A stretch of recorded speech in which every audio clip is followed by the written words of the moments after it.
Hey there and welcome back to The Sims 3. My name is Pete and today we complete another episode of this attempt to fully complete The Sims 3 World Adventures. Last time we left off after completing the Bottomless Nectar Cellar Lifetime Wish with Fabien and the Physical Perfection Lifetime Wish by maxing out the martial arts and athletics skills with Uni.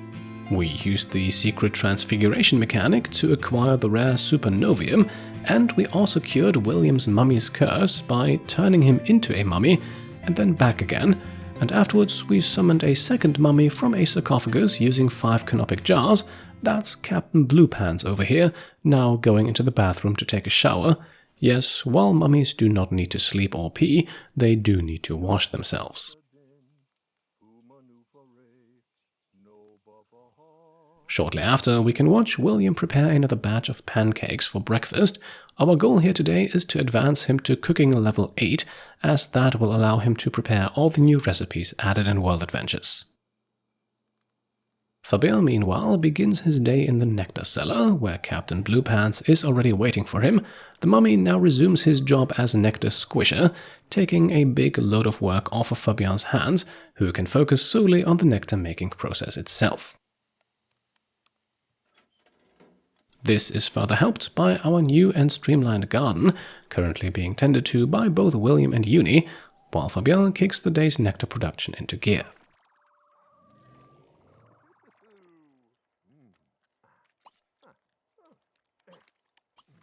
Afterwards, using the morning's harvest, we can replant a few things to improve plant quality. We are reaching perfection here with quite a few crops already, and that will of course also impact the quality of food and nectar prepared from them. With nothing else to do, William returns to the kitchen for more cooking practice. Uni will spend the next 8 hours working out to fulfill a wish. Sarnat keeps himself busy painting to complete that last skill level and with it another lifetime wish. And Fabien actually has some time to kill as well, and can use it to begin upgrading the second nectar maker here with the improved pressing upgrade. After a while though, he needs to interrupt the work, as Captain Bluepants is ready for more squishing, so let's dump in another batch of fruit and have the mummy get to it.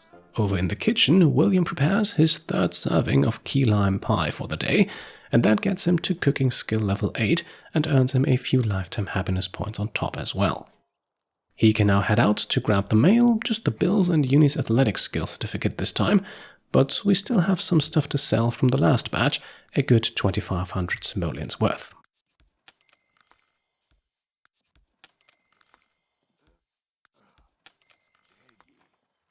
With William heading into the shower then, I think it's time we finally get to building.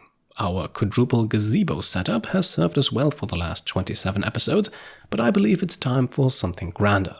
As you can see, we are sticking to the octagonal shape, but like I said, a little bigger than before, and this is once again only going to be 1/4 of the full building, more on that later.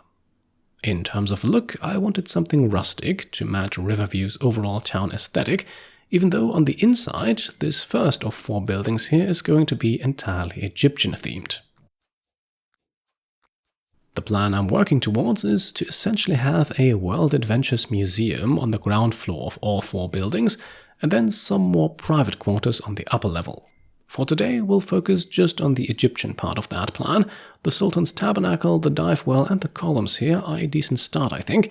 And up next, we set things up for the 13 unique tomb sigils. Each one will get its own pedestal. These are actually classified as end tables and are therefore much more affordable compared to display stands, which helps us save money.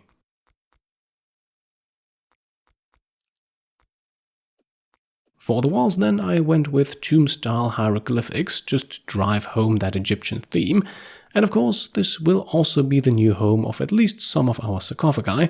I think both the blessed and the cursed version of the Sarcophagus of Kings deserve a place in here. The others will likely not fit in and move elsewhere eventually. For now, they'll stay in our family inventory. For lighting then, we go all out with 4 of these very expansive statues. I believe they are supposed to depict Anubis, and you may have noticed it already, we are going with blue as the accent color for this room. I think it matches the whole Egyptian aesthetic nicely.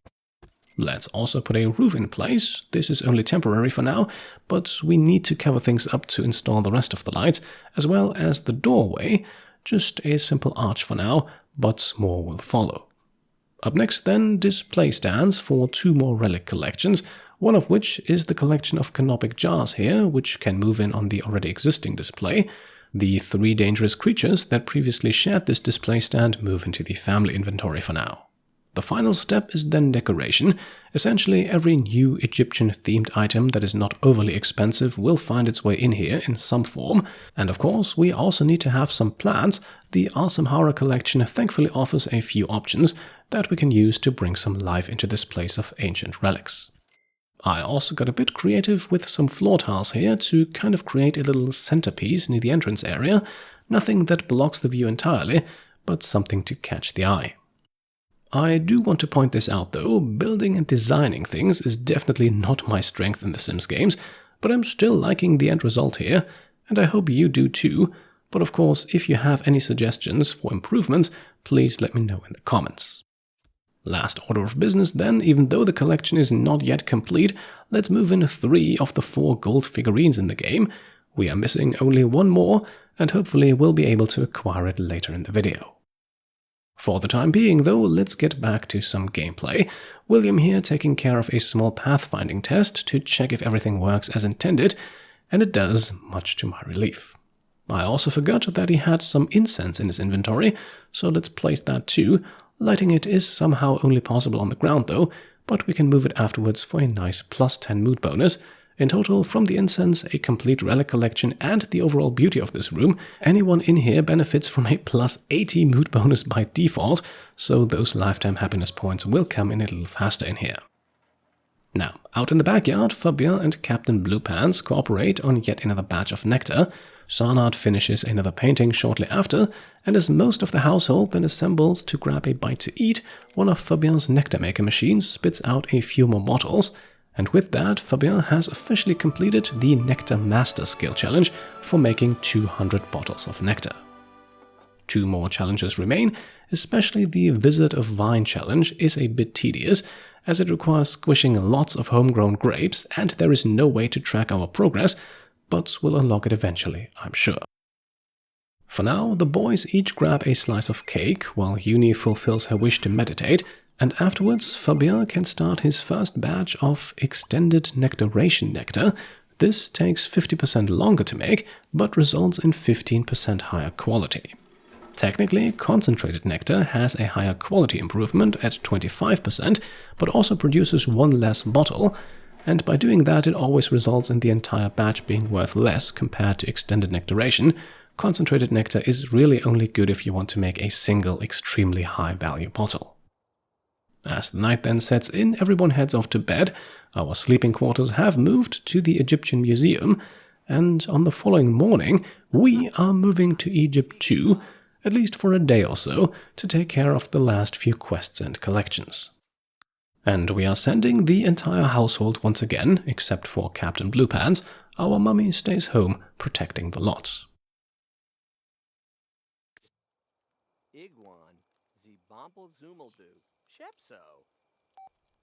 In Egypt then, we immediately get to work with Fabien. In his quest to uncover the history of nectar, we are looking to solve a riddle in the Nectary Catacombs, and to help us solve it, Fabien now needs to speak to Ketavan Moraeus. He tells us that he can help, but wants us to bring him 5 ceramics beetles first. Luckily, we were told about this requirement in advance, and have the 5 beetles already in Fabien's inventory and can deliver them instantly. What we learn next is interesting. Apparently, Jean Necteau, the man who brought nectar making to Champs-les-Sims, lived in Simhara for a while, and returned to France with the pharaoh's daughter, and with 3 stolen mystical gems. Relic merchant Kailev Tel may know more, so we'll pay him a visit next.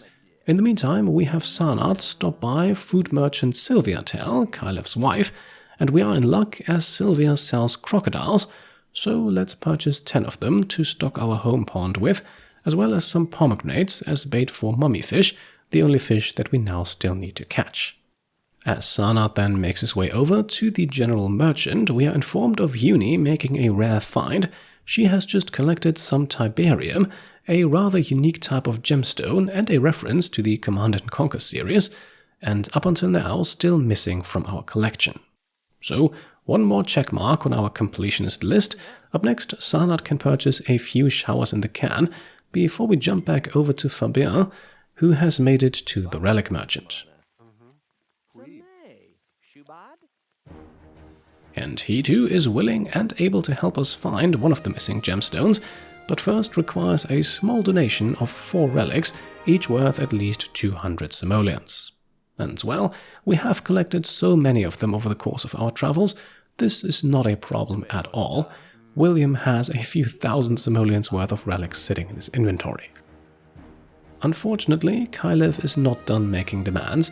Wherever he produced the ruby from in the few seconds it took us to transfer the relics, apparently it cost him some money, so he requests another donation, a relic worth 500 simoleons this time, once again easily taken care of. And with that, we have now completed the Egypt part of this quest line. Fabien obtains the Ruby of Saqqara and can return to France to continue the adventure. Let's jump over to William then, who has feverishly attempted to build a good relationship with Yobgod Ababua here in order to complete another quest. One of the Shanley Sims locals wishes to spend a few nights in Simhara for cheap, and we need to arrange a place to sleep, and after some convincing, Yobgod agrees to let her stay with him. Unfortunately, Egypt is not the only place she wants to visit. Up next, we need to do the same thing in Shangsimla, China, but for the moment at least, all active quests are taken care of, and we can continue Sarnat's shopping spree. Up next, let us purchase the 2 unique Egyptian recipes, falafel and shawarma. Then we use the Eyes of Horus to teleport William over to a fishing spot that is exclusively populated by mummy fish, and with pomegranate as bait, he should hopefully have 10 in his inventory here before nightfall.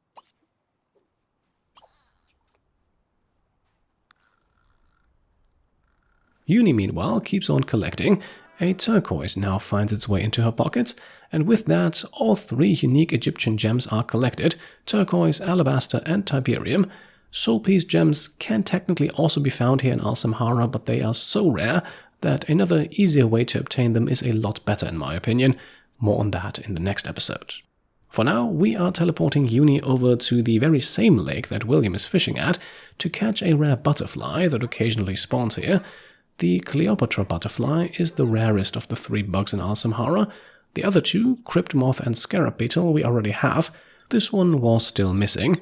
With the collection helper lifetime reward, however, catching one was only a matter of time.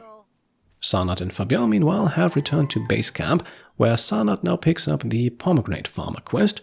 Food merchant Sylvia Tell is requesting 6 pomegranates of good or higher quality, and, well, Fabien has plenty of homegrown quality product in his inventory, so he can transfer the requested amount over to Sarnat and then go tomb exploring.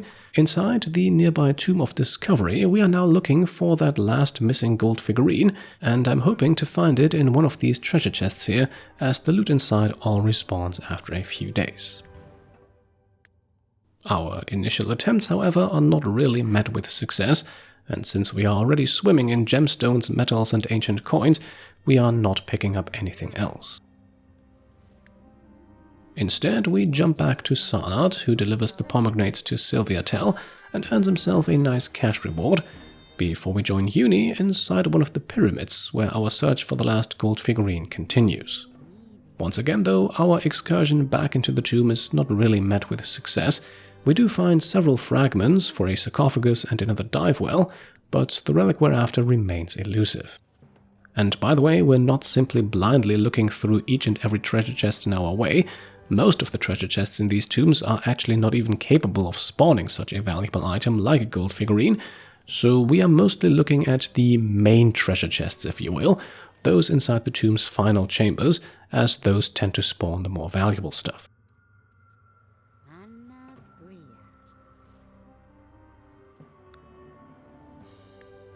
With Sarnat then, we pick up one final quest, the follow-up to the pomegranate farmer, now requiring even more fruit of even better quality, but no worries, Fabien can once again provide.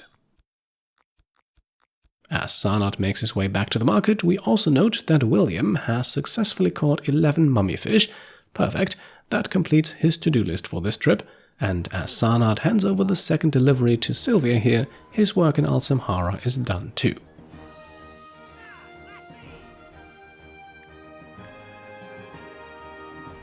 However, we will sadly not be able to leave until we have found that last gold figurine. Fabien and Uni are still searching, and Sarnat and William have actually joined them in the background now too.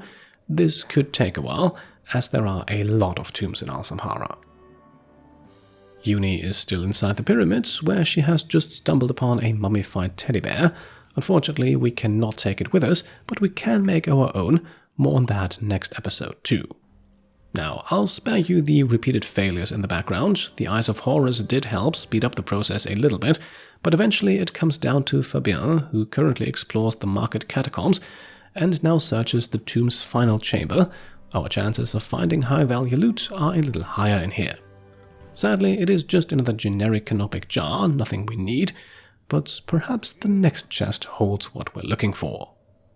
And indeed, there it finally is. I don't know how many treasure chests our 4 adventurers have now opened, but the Egyptian statue of the cobra is finally in our possession, and with that, Sarnat can teleport himself back to base camp and end this short trip, so that we can all return home and complete our collection. And so, as our adventuring party arrives and runs off to get some sleep, we can now place the cobra statue onto its reserved pedestal, and with that, not only complete the collection, but also William's lifetime wish. With a total value of over 20,000 simoleons, our relic collection satisfies the requirements for a private museum, and so the 5th of 8 lifetime wishes we aim to complete in this series is done.